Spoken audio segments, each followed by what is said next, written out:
Around this time every year, movie lovers start combing through their watch history like it's tax season. And tucked inside those favorites are the performances that stuck with them all year. The ones you're still thinking about. 2025 kept that tradition alive. Took a minute for the year to hit full speed, but then it turned into a playground for some industry veterans and even a bigger coming out party for some newcomers who showed up swinging big. On this video, I'm going to be honoring the year's best acting performances.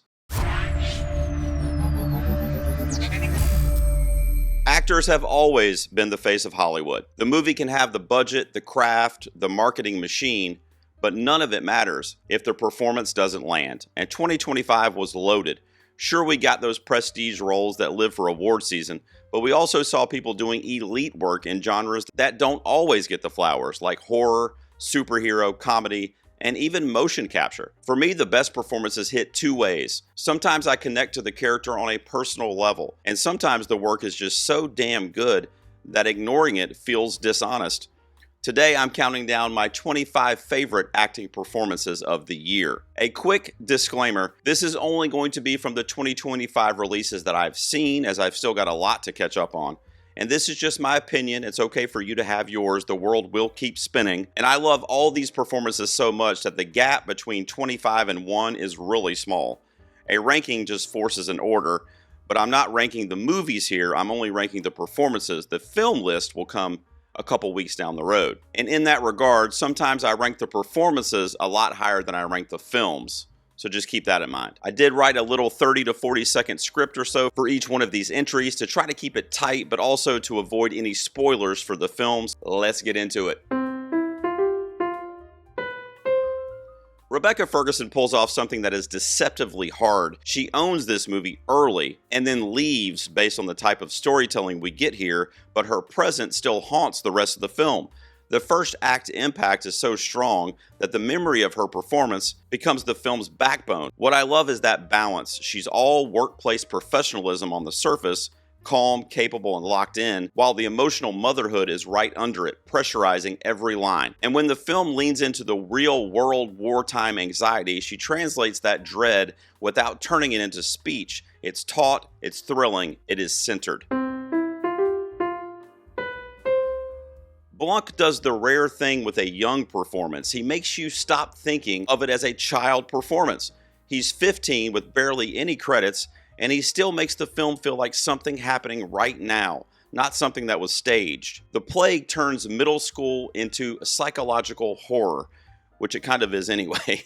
Bullying, acceptance, social cruelty, the whole stomach drop package. Blanc and that supporting group of kids make this painfully real, and then Joel Edgerton adds the adult weight that makes it feel unavoidable. It pulls up your worst prepubescent memories and makes you sit with them for 90 minutes.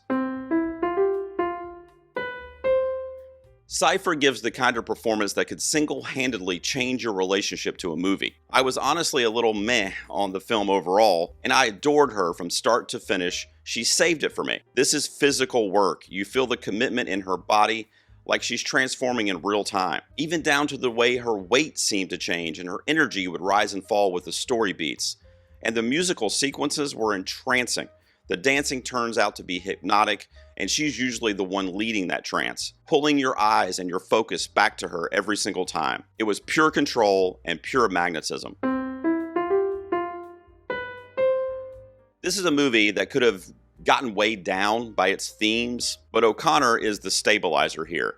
He brings nuance and normal human texture, which is the difference between the message and the story. And it is a loaded ensemble. Glenn Close, Josh Brolin, Kerry Washington, of course Daniel Craig, and it's a whole marquee parade. There's others I'm not even mentioning. Stealing the show in that crowd should be illegal, but O'Connor does it somehow.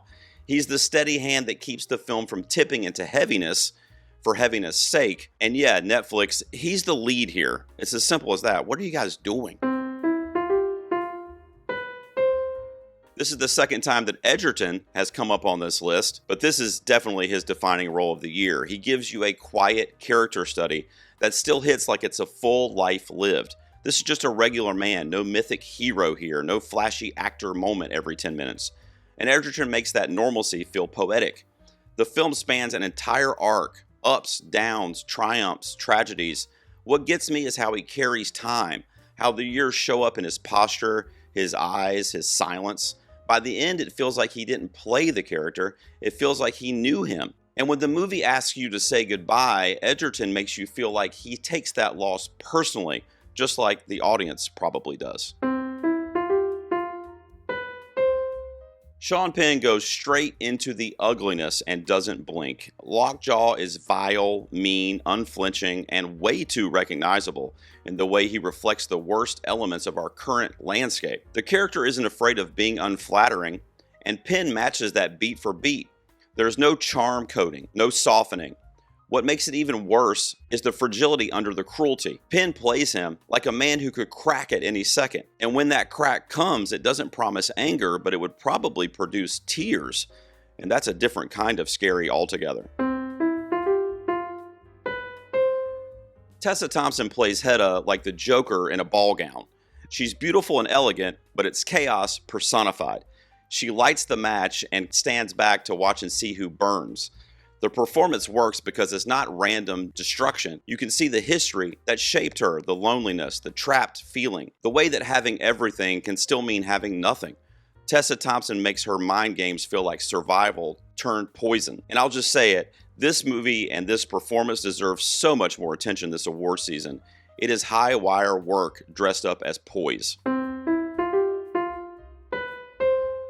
Reinsve gives a meta performance that never feels gimmicky. She's playing an actress in the movie, and the brilliance is how the on-stage emotion bleeds into the family drama until you genuinely can't separate performance from real life, but it's a performance. That blur becomes tragedy.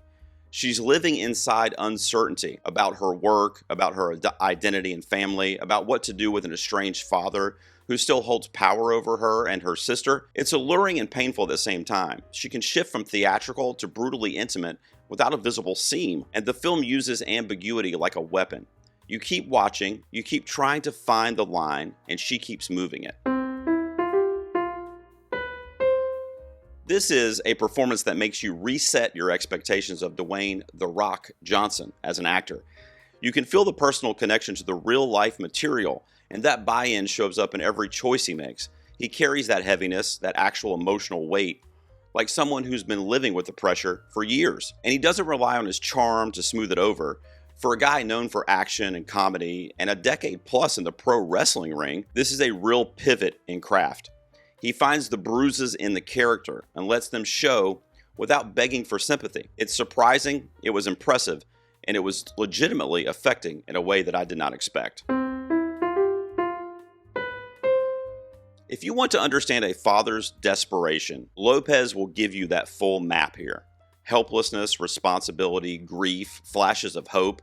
He runs the gamut in under 90 minutes, and it never feels manufactured. The film has this high energy current that could have blown past its emotional core, but Lopez remains that anchor. His grounded, fish out of water realism lets the movie cut straight into the heart when it needs to. He makes the chaos readable because the love is readable. And that's the secret. It hurts because it feels like parenting. Not movie parenting, but real parenting. Believe me, it hits hard. In a project that she also wrote and directed, Eva Victor's Agnes is awkward charm with bruises under the smile. She's constantly battling the memories that she'd rather forget. Like the mind can't stop replaying the worst parts on a loop. You feel that nightmare sweating energy, like she never fully awakes from whatever happened. And yet her character and the movie carry a bit of levity and innocence in a way that lets the audience breathe with her. That's why you care about her so quickly. The performance makes you root for her without forcing it. You don't feel manipulated into empathy, you just gradually realize you're invested. Victor keeps it honest, human, and that's exactly why it landed with me. Lee Byung-hun has that rare skill where stillness becomes storytelling. He can make a pause feel like a whole paragraph. This role plays like a slow pressure test, choices narrowing, dignity, fighting for survival, consequences stacking higher than the character can comfortably carry. He never oversells that weight. He lets it accumulate, and then you feel it in the eyes, the breath, the posture, and of course, the choices. The arc feels inevitable, which is the hard part to pull off. You believe the shifts because they're earned, not because they're performed at you. It's controlled and precise work that turns tension into a brilliant character study. The dual role can be a trap. Most of the time you can see those seams, but Jordan makes them disappear. Smoke and Stack don't read like one actor doing two accents. They read like two separate people. Different rhythms, mannerisms, a different presence altogether. You can tell who's who without even thinking about it, which is the whole game. And the wild thing is how convincing it is. There were moments where I caught myself going, wait a second, does he actually have a twin? And are him and Coogler just kind of clowning us? I mean that as a compliment. It is a flex of a performance with real character underneath both. This film is stacked. We've already mentioned one performance on this countdown, but Lilius stands out here because she plays the most grounded person in the room. She's the down-to-earth presence that becomes our gateway into this family's history and into the movie's emotional logic. She's also the glue, the kind of character where you slowly realize if she's removed, everything collapses right in front of you. The relationships, the stability, the whole fragile ecosystem. Lilius plays that responsibility without showboating. She doesn't beg for attention. She earns it through steadiness, truth, and the feeling that she's been holding this family together for a long time, and the movie knows it. One of my biggest tells for great acting is simple. If it makes me study the subject that the actor played, then it is won. It is a victory. Hawk sent me down a Lorenz Hart rabbit hole, and honestly, I think I'm still down there. In this role, he's funny, charming, chaotic, and quietly tragic. He brings you into that golden era of Broadway, but then pulls you into a timeless location underneath it, which is heartbreak and loneliness. The kind that shows up even in a crowded room. Add regret, artistic pride, and suddenly you've got a character who feels both light on his feet and heavy in his chest. Hawk makes it a tribute without turning it into a museum piece. Mora fuels this role with love for family and tradition, and that becomes the engine of the whole film. You feel the stakes through what he's trying to protect, not through speeches or a history lesson.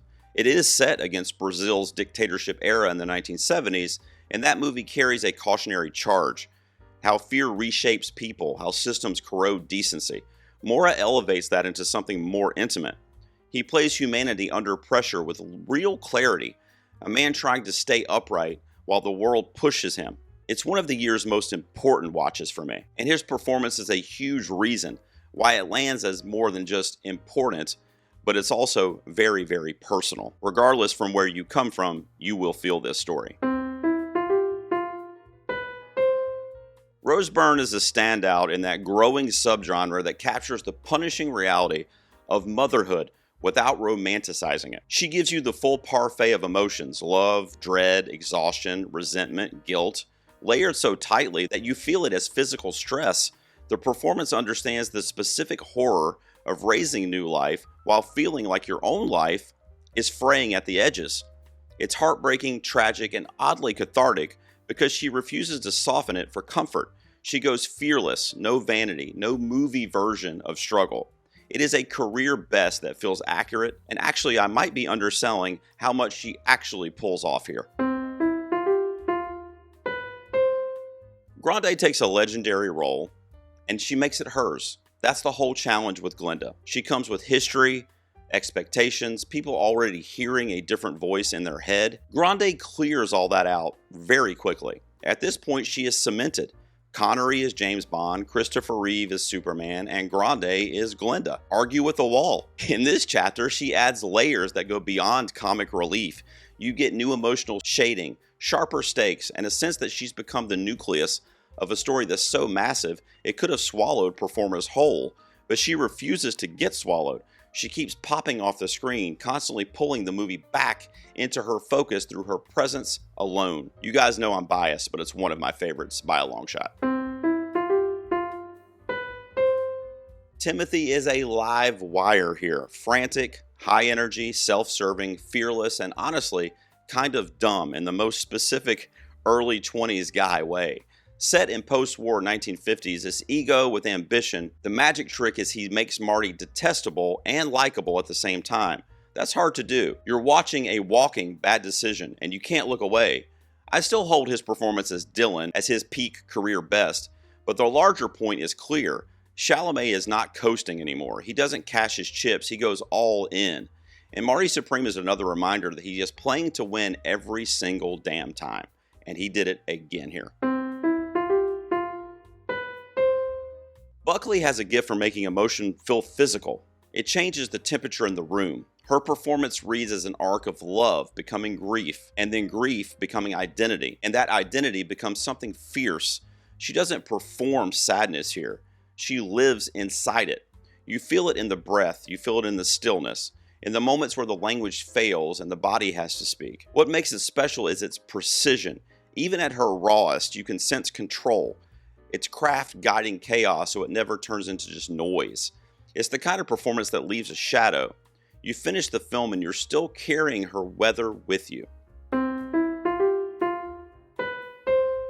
Man, Odessa A. Zion is a late entry to this list, and she's all the way up at number 5. She plays this role with quiet confidence layered over drowning regret, and she wraps it all in a thin blanket of hope. That combo is what makes her so hard to look away from.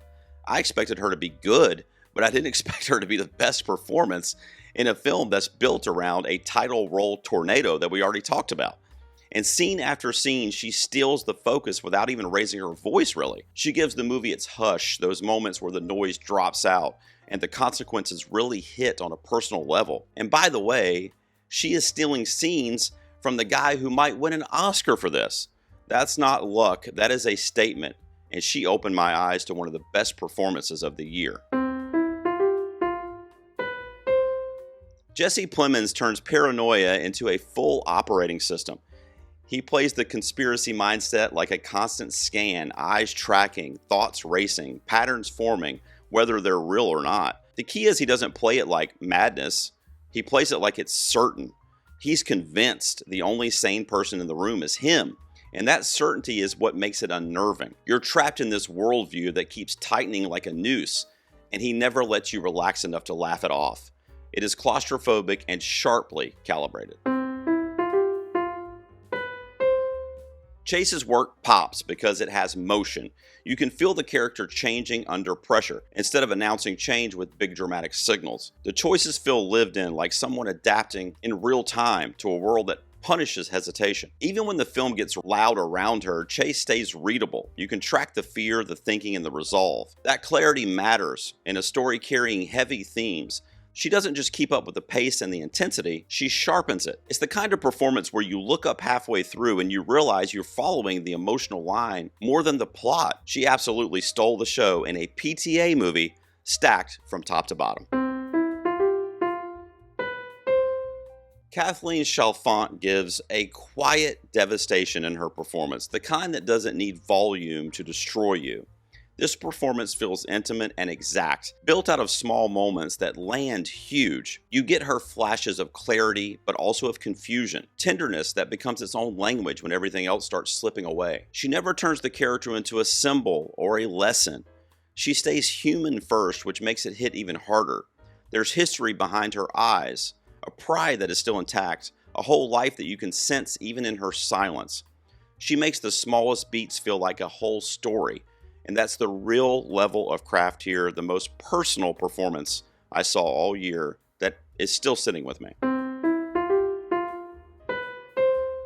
Well, if you're a regular to this channel, maybe you saw this one coming, but my number one is, of course, Jennifer Lawrence. She goes to war in this performance. You can feel the engine overheating. There's emotion, desire, frustration, strain, like a person being pulled apart by forces that she can't fully name, but she also can't outrun them. The volatility feels honest and the craft stays present. She knows exactly where this character's edges are, and then she pushes past them without protecting herself in the process. There's no vanity, no smoothing over the ugliness. What seals it is the buildup. When the film reaches its most intense places, you already understand how she got there. The arc is earned. It's raw, it's frankly exhausting, but it's fearless work. The kind that leaves a mark and dares you to forget it. I've been saying this really since I saw the film. This is the best performance of the year across any genre, and the fact that she might not receive an Oscar nomination for it, I'm still kind of in mourning about that. But I also have my fingers crossed as far as they'll go without breaking the bones. I love this performance. It's my favorite one of the year. That was a video I've been working on for quite a while. There were actually a couple late entries to the list. Odessa Zion and Amanda Seyfried sneaked in at the last second. I had to find a spot for them. But those are the 25 most impactful performances that I saw in the year 2025. I only got really one more of these year-end lists to come, which is for my top 25 movies of the year. Some of these might pop up on there as well. You'll have to tune in to find out. Don't forget about channel memberships if you're into it, especially during award season. I could use all the help I can get. Just click join down below. You get all kinds of sweet perks, but more importantly, you get a virtual hug from me because you'll really be helping me out here. Let me know down below, what was your favorite performance of the year, or which one on my list are you kind of surprised that I shouted out or that you're interested to check out for yourself? I'll see you guys out here next time in the garage.